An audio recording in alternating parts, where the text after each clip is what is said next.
a plusieurs grilles de lecture des besoins et moi j'aime particulièrement la grille de lecture de la logique émotionnelle de Catherine Emle-Périssol, dans laquelle elle dégage 3 besoins fondamentaux: sécurité, identité et réalité d'être, hein, le besoin de se sentir exister.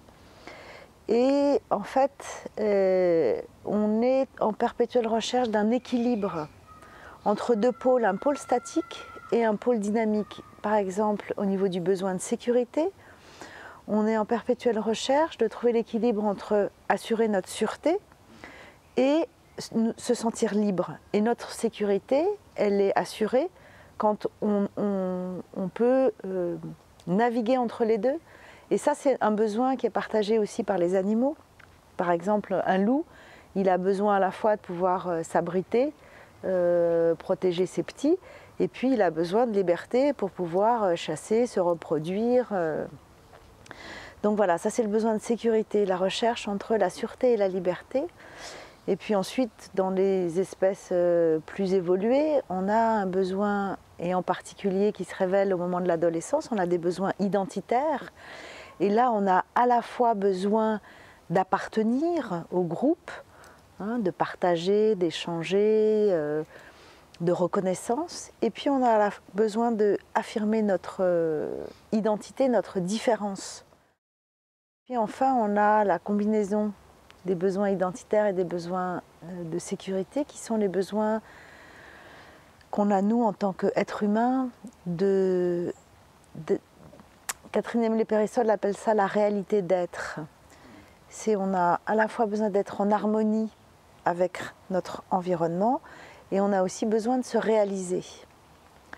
Donc un besoin de créer, un besoin d'être dans la création, la réalisation, dans le sens. Moi, ce qui me semble, c'est qu'on vit dans une société où on a été conditionné, éduqué à nous adapter à notre environnement, aux codes, à certaines croyances, aux règles, etc. Et on n'a vraiment pas cette conscience qu'on a des besoins. Je crois que c'est juste par un défaut de connaissance et qu'on est donc très conditionné à s'adapter en permanence à des modèles qui sont de plus en plus des modèles d'excellence, avec des modes de pression, la comparaison. La réussite, le bonheur est beaucoup en lien avec l'avoir, et qu'on n'est pas du tout dans une culture de l'être et de la conscience de qui on est et de ce dont on a besoin. Plutôt que de croire que c'est vraiment important d'avoir une belle voiture, si je suis dans la conscience que cette belle voiture, en fait, ça vient nourrir non seulement un besoin d'une forme de liberté dans mes possibilités de me déplacer, mais que ça vient aussi nourrir un besoin de reconnaissance de ma valeur, parce que voilà, j'ai développé des activités professionnelles qui viennent me permettre de financer cette voiture.